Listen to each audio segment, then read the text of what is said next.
ئەمڕۆ پرۆسەی وەرگرتنی گەنمی جوتیاران دەستی پێکرد لە هەرێمی کوردستان و هەر ئەمڕۆ سەرۆکوەزیرانی هەرێمی کوردستان سەردانی چەند جوتیارێکی کرد و خۆی هاوکاری کردن بە دوورینەوەی مێژووە حکومڕانی هەرێما کوردستانی سەرۆکوەزیرانێک بخۆ دەچیتە ناوا جوتکاراندا سواری دەڕاستەیە دەبیتن دەستی خۆ گەنمێن جوتیاران دووریتن. بەڵێ جایمە میوانمان هێت و دواترەمە لە میوانەکەمان بپرسە بەڕێز سەروەر هاواری بریکاری وەزارەتی بازرگانی و پیشەسازی ئێستا لە ستۆدیۆ لەگەڵێ ئامادەیە. کاک سەروەر زۆر بەخێر بیت. سەروەر بەخێر بێ. ئەمڕۆ دوو شتی گرنگ هەبوون. یەک ڕۆژی وەرگرتنەوەی پرۆسەی وەرگرتنی گەنمی جوتیاران دەستی پێکرد وەکو ساڵانی پێشووتر نابێتن ئیتر زوو گەنمەکانیان تەسلیم دەکەن و ڕادەست دەکەن و پارەکانیان وەردەگرن وەکو ئەو زانیاریانە لەژێر دەستمانن. دوو ئەمڕۆ سەرۆکی حکوومەت هەرێمی کوردستان مەسعود بارزانی بە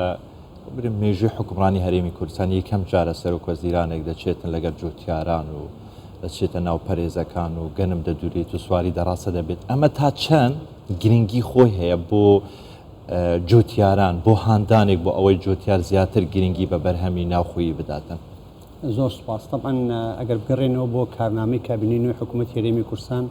کە جەنابی سەرۆکی حکوومەت لە ناو کارنامەکەی کە خوێندێەوە لە بەردەم پەرلەمانتاران گرنگیی زۆری دا بە بابەتی کشت و کاڵ پیشەسازی بازرگانی گەشت و گوزار ئەو وەکو کارنامە وەکو شتێکی نووسراوە وەکو دۆکۆمنتێکی ماوە. بەڵام ئەمڕۆ جەنابی سەرۆکی حکوومەت بە کردار ئەو بابەتەی سەلمان و پشتگیری ڕاستەوخۆی جەنابیانی دەربڕی بۆ برا جوتیارەکانمان وەکو بابەتێکی پشتگیری معنەوی ئەوە خۆی چوە سەر ئامیری ئەوەی بەڵێ کە ئەوە پشتگیرێکی تەواوی ڕاستەوخۆی جەنابیانە بۆ برا جوتیارەکان و طبعا ئێستا هەرێمی کوردستان لە چوارچەوەی ئەو کارنامەیە حکوومەتی هەرێمی کوردستان ئەوێ ژێرخانێکی گرنگ بۆ ئاسایشی خۆراک دروستکە. ئەتوانین بڵێن گەنم کاڵایکی استراتیژیە لە هەموو جیهانە وەکو کاڵا استراتیژیەکانی تر بۆرسەی هەیە و ئەسعاری جیاوازی هەیە ڕووسی ئوسترالی کەنەدی. ئەم ساڵ گەنمی عێراق و بەتایبەتی هەرێمی کوردستان ئەتوانم بڵێم شان دەدا لە شانی گەنمی ئوسترالی کە گەنمێکی زۆر ناوبانگە و قیمەتی غذاییەکەی باشە. کاک سەروەر ئەمڕۆ پرۆسەی وەرگرتنی گەنم دەستی پێکرد. پێم خۆشە بزانین کە بەرهەمی ئەم ساڵی جوتیاران لە هەرێمی کوردستان چۆن بوو؟ بەڵێ بەرهەمی جوتیاران ئەم ساڵ لە چاو ساڵەکانی تر بە بەراورد بە ساڵانی بەتایبەتی دوو ساڵی پێشووتر وەربگرین 2021 و 2022 ئەو دوو ساڵە پرۆسەی وەرگرتنی گەنم بە بازارکردنی گەنم کراوە بوو خەتەکە کراوە بوو. جوتیار چەند گەنمی هەبووە لێ وەرەگیرا بەڵام کێشەیەکە بوو لەوە ئەویش ئەوە بوو کە وشکە ساڵی بۆ دوو ساڵە ئەو دوو ساڵە وشکە ساڵی بوو. ساڵی 2021 122,000 تەن گەنممان وەرگرتووە. ساڵی 2022 322,000 تەن گەنممان وەرگرتووە. ئەم ساڵ پێشبینیەکەن چەند بێ ئەم ساڵ؟ ئەوە بابەتێک کە پەیوەندی بە شارەزایان لە وەزارەتی کشت و کاڵەوە هەیە چونکە ئەوە تەقدیری غلە ئەوەی کە پێوتێ تەقدیری دەغڵودانیان داوە بە وەزارەتی زراعی حکوومەتی عێراق بڕیاری داوە 375,000 تۆن گەنم لە جوتیارانی هەرێمی کوردستان وەربگرێتن وایە بەبێ پێشبینیەکانیش کە جوتیارەکان بازە کرد ئەم ساڵ ینی سەروی 500,000 تۆن لە هەرێمی کوردستان بەرهەم دێتن. کەواتە بەدیل چییە بۆ ئەوانەی کە زیاتر لە 375,000 ئەوانە چی لە گەنمەکانیان دەکەن چۆن چارەسەر چ بەدیلێک هەیە بۆ ئەوەی بتوانن ئەوانیش گەرمەکانی خۆیان ئەم ساڵ ساغ بکەنەوە؟ طبعا بابەتی 375,000 ئەوە ئیسحافێکە بە حەقی جوتیارانی هەرێمی کوردستان چونکە هەرێمی کوردستان جوتیارانی هەرێمی کوردستان زیاتر لەو ڕێژەیە بەرهەم دێنن وەکو باسم کرد بابەتی بارانبارین و بابەتی ئەوشی کە بە ئاودێران ئاویان داوە. ئەم ساڵ ینی وەزانین ساڵێکی نمونەیە بێ نەک لە هەرێمی کوردستان لە هەموو عێراق چونکە باران باش بووە و تۆی باش تێنراوە و خاڵێکی زۆر گرنگیش ئەوەیە کە جوتیار هاندراوە چونکە ئەو ساڵی ڕابردوو 850 گەنمی لێوەرگیراوە کە 850 دینار تەقسیمی دۆلاری ئێستای بکەی تقریبا مەبلەغێکی زۆرەکە لە هیچ وڵاتێک گەنم بۆ سعرە نییە. ینی گەنمی ئوسترالی کە باشترین گەنمە لە بینی 350 دلار بۆ 370 دلارە. گەنمی رووسی کە بە دەرەجەی دووەم دێت لەگەڵ ئۆکراینی لە بینی 300 دلار بۆ 320 دلارە. ینی 850,000 بۆ جوتیار پاپشتێکی زۆر گرنگە بدەیت ببوورە. هەموو گەنمێکیان دەرەجەیەک و دووسێ هەیە هەموو گەنمێک بە 850,000 وەردەگیرێتنی هەرێمی کوردستان. طبعا پێویستە ئەو ڕوونکردنەوەی پێشکەش بکەین لەبەر ئەوەی ئەو دۆخی ئۆکراینیا و رووسیا تاوەکو ئێستا بە شێوازێکی ڕەها چارەسەر نەکراوە و بەڵام ڕێگە درراوە بۆی کە باڵەگر ئۆکراینەکان لەبەر لە ڕێگەی ئاویەوە گەنم گەێنە تورکیا و دواتیش بۆ هەرێمی کوردستان و وڵاتەکانی تر بەڵام لەگەڵ ئەوەش ئەم بابەتە مسۆگەر نییە لەبەر ئەوەیە کە عێراق پاڵپشتێکی زۆری بۆ وەرگرتنی گەنمەیە بۆ بابەتی دەرەجەیەک و دوو ساڵان دەرەجەیەک و دەرەجە دوو دەرەجە سێ هەبوو دەرەجەیەک تقریبا يعني متوسط معدلێکت پێ بڵێم تێکڕای ناوەندێکت پێ بڵێم دەرەجەیەک ئەچووە 560 دەرەجە دوو 510 520 دەرەجە سێ 480 450 لەو بابەتانە ئەم ساڵ هەمووی 850 بەڵام ڕێژەی خەسم هەیە ینی دوو خەسمەیە خەسمی یەکەم و خەسمی دووەم ئەو خەسمی یەکەم و خەسمی دووەمان لە مختبەری ئێمە لە تاقیگەیەکە هینێکمانەیە تاقیگەیەکمانەیە بۆی ئەو گەنمە چەند پرۆسیسێکە بە پرۆسیسەکە ئەڕوا مەسەلەی غەربەلەکردنیەتی مەسەلەی شەوائی بە گلۆتینەتی شێتی ئیتر کوالیتی گەنمەکەیە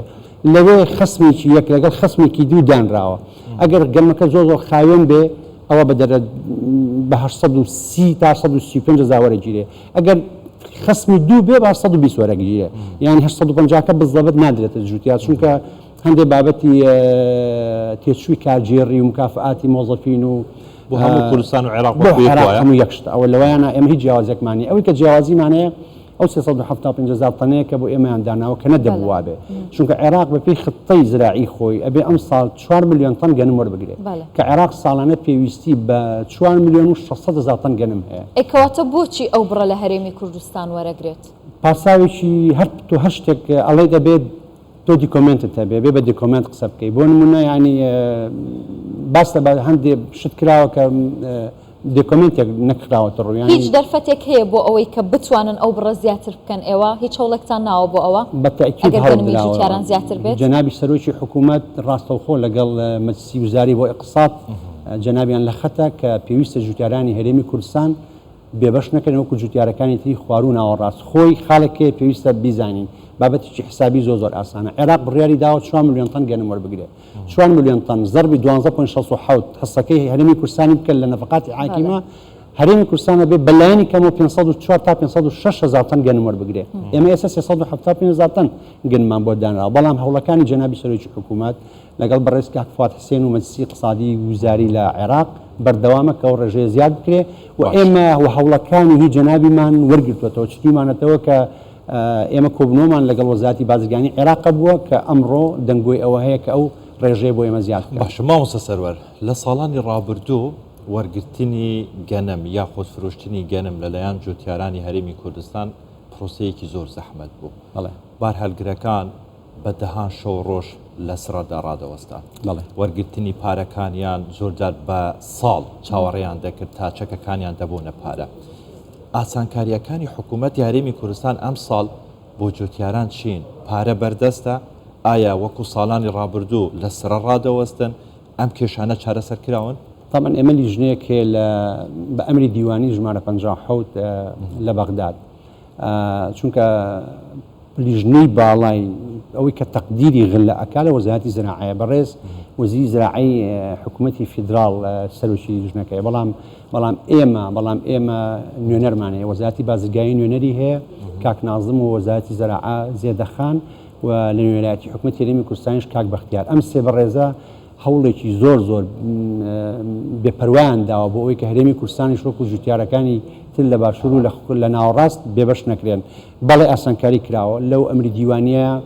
ئەوە وتراوە لە خاڵی ئەخیرە خاڵی چوارەمە کە ئەگەر زانرا بەرهەمی جوتیارانی هەرێمی کوردستان لە 375,000 تۆن زیاترە کە زیاترە بێگومان ئەوان دانیشتن و پێداچوونەوە بکەن و بڵێن ئیجراعاتی پێویست وەربگرن ئیجراعاتی پێویست ئەوەیە کە پێویستە ڕێژەیەک دابنرێ ئەویانی تۆ بەڵام ئەمە نەبووتە ینی هەتاوەکو ئێستا ئەوە دیار نییە بەڵام جوتیار بەڵێ جوتیار ئاسانکاری بۆ کراوە حالیەن کە ئێمە قسەکەین جوتیار پارەی 2014 و 15 و 16 هەموو یەک دوومانە وەرگرتو هەتاوەکو ئێستا ئێمە 14مان تەواو کردو 15 لە کۆتایین 16 ماوە بدەین بەڵام ئێستا حالیەن پارەی حازراتۆتە سەر ژمارە حسابەکانی تایبەت بە شایەتی جوتیاران 40 ملیار هاتۆتە سەر ژمارە حسابەکان 20 ملیار بۆ سلێمانی بۆ پارێزگای سلێمانی ئەلبەتە بە هەڵەبجە و بە گەرمیان و بە ڕاپەڕینەوە 10 ملیار هاتۆتە سەر حسابی پارێزگای هەولێر 10 ملیاری چۆتە سەر پارێزگای دهۆک ڕێژەی 375,000کەش بەم شێوەیە دابەشکراوە 165,000 تەنی بۆ پارێزگای سلێمانیە کە گەرمیان و ڕاپەڕین و هەڵەبجەی لەگەڵا 115,000 تۆنی بۆ هەولێرە 100,000 تۆنیشی بۆ شاری دۆکە کێشەی سڕی بارهەلگرەکانی چارەسەرکراوە سایلوەکان بە ئاسانی وەردەگرن ئەم پرۆسەیە ئەزانیت چۆنە ئێستا ئێمە لە سنووری هەولێر تەنها یەک سایلۆمان هەیە یەک سایلۆ بە 115,000 تەن بۆ سنووری پارێزگای سلێمانی ئێمە 4 سایلۆمان هەیە سایلۆی پیرەمەگرونمان هەیە سایلۆی سەی سادقمان هەیە سایلۆی ڕانیەمان هەیە بنکەی وەرگرتنی گەنممان هەیە لە سیروان لای هەڵەبجە بەڵام لە هەولێر تەنها سایلۆیەکمان هەیە ئێمە سایلۆی ترمان ئامادەیە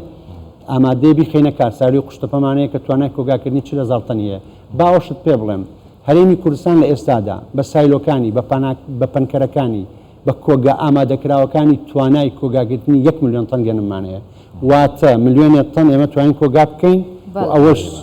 بنەمایەکی زۆر گرنگە بۆ ئاسایشی خۆراک لە هەرێمی کوردستان ئەمە شتێکی باشی شەکەی تر جوتیاران نەترسن لە خراپبوونی گەنمەکەیان تاو کاتێ پرۆسەی وەرگرتنەکە دەست پێ دەکات ئەگەر گەنمەکەیان زیاتر بوو لە 375,000 تۆن من